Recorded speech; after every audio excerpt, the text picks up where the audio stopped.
पुराने समय की बात है। उत्तर भारत के एक छोटे से गांव रामपुर में एक बुजुर्ग किसान रहा करता था जिसका नाम रघुनाथ था।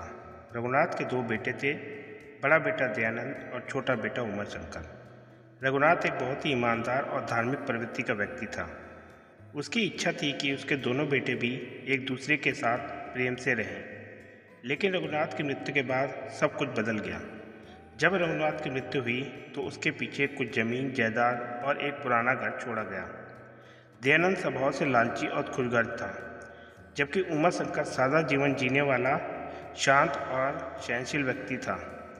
पिता की मृत्यु के बाद दोनों भाइयों में संपत्ति को बंटवारे को लेकर झगड़ा हुआ।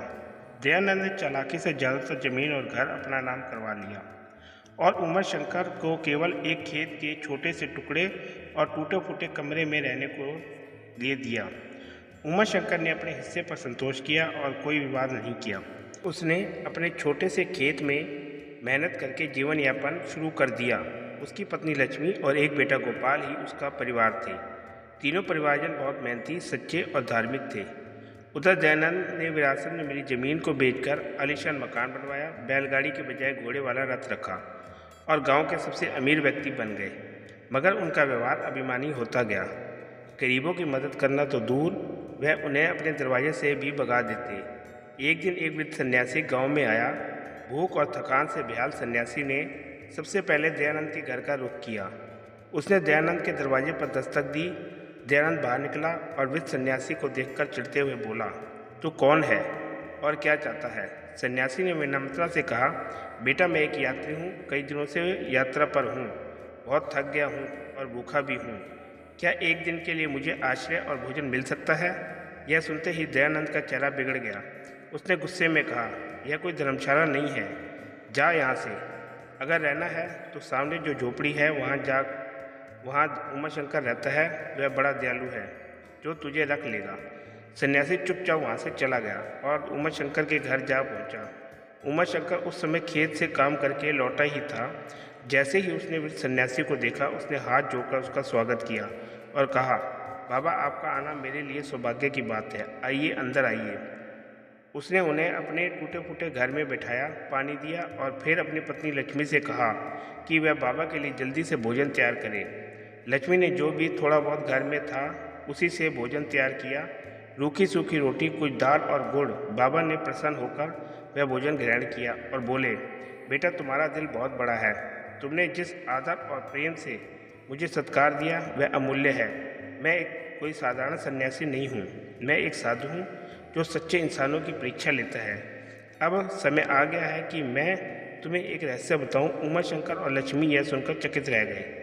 बाबा ने आगे कहा, बहुत वर्ष पहले जब मैं एक धनवान था, तब मैंने एक गांव के पास पहाड़ी की तलहटी में एक गुफा में अपना खजाना छुपा दिया था।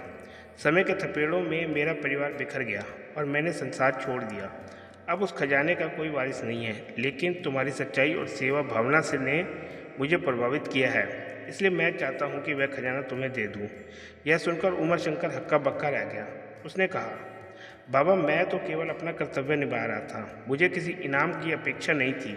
बाबा मुस्कुराते हुए बोले, यही तो तुम्हारी योग्यता का प्रमाण है। अगली सुबह बाबा उमाशंकर को लेकर गांव के पास पहाड़ी की ओर चल पड़े। बाबा ने एक पुराना नक्शा निकाला और उसे समझाते हुए एक स्थान पर पहुंचाया। वहाँ एक पुराने वट वृक्ष के नीचे उन्होंने कहा, यहीं पर वह खजाना दबा है। उमाशंकर ने अपने फावड़े से खुदाई शुरू की और थोड़ी ही देर में एक लोहे का संदूक मिला। उस संदूक को खोलते ही उसकी आंखें फटी की फटी रह गई। वह संदूक सोने की ईंटों, हीरे जवाहरात और चांदी के सिक्कों से भरा हुआ था। बाबा ने कहा, यह सब तुम्हारा है, लेकिन ध्यान रखना, इसका इस्तेमाल हमेशा अच्छे कामों में करना। का दुरुपयोग तुम्हें भी उसी अंधकार में ले जाएगा जहाँ मैं गया था। उमाशंकर ने गहरी श्रद्धा से बाबा के चरण स्पर्श किए और कहा, बाबा मैं वचन देता हूँ कि इस धन का उपयोग मैं सिर्फ दूसरों की भलाई के लिए करूँगा। उन्होंने वह खजाना अपने घर लाया और किसी को बिना बताए उसे एक सुरक्षित जगह छुपा दिया। धीरे धीरे उमाशंकर ने अपने जीवन की परिस्थितियाँ बदली। पुराने मकान को सुधार करवाया, खेती के लिए अच्छे औजार खरीदे और गांव में एक विद्यालय और एक छोटे अस्पताल की स्थापना की। अब वह न सिर्फ अमीर हो गया था, बल्कि गांव का सबसे सम्मानित और प्रिय व्यक्ति भी बन चुका था। यह सब देखकर दयानंद और उसकी पत्नी के मन में ईर्ष्या की अग्नि जल उठी। दयानंद अपनी पत्नी से कहने लगा, कैसे हो सकता है कि वह जिसकी झोपड़ी में एक समय चूल्हा नहीं जलता था, आज हमारे बराबर आ गया। जरूर कोई रहस्य है। उसकी पत्नी ने कहा, जरूर उस दिन आए उस सन्यासी ने कोई भेद दिया होगा, हमें पता लगाना होगा। दयानंद ने सुनते ही तय किया कि वह किसी भी कीमत पर उस रहस्य को जानेगा। कुछ दिनों बाद बाबा एक बार फिर उमा शंकर से मिलने आए। दयानंद ने उन्हें गांव की गली से गुजरते हुए देख लिया और उसका पीछा किया। बाबा जब उमा शंकर के घर से निकलकर पहाड़ी की तरफ गए तो दयानंद भी चुपते चुपते पीछे गया। बाबा ने उमा शंकर को एक और खजाने की जगह बताई और फिर कहा कि वह अब हमेशा के लिए जा रहे हैं। दयानंद ने वह जगह देख ली और अगली रात वहां जाकर खुदाई की, लेकिन उसे वहां कुछ नहीं मिला, क्योंकि उमा शंकर पहले ही उस खजाने को निकालकर सुरक्षित कर चुका था। निराश और हताश होकर जब दयानंद घर पहुंचा तो देखा कि चोरों ने उसके घर पर धावा बोल दिया और सारा धन लूट लिया। अब उसके पास न पैसा था न सम्मान, वह टूट चुका था। तब उसे अपनी भूल का एहसास हुआ।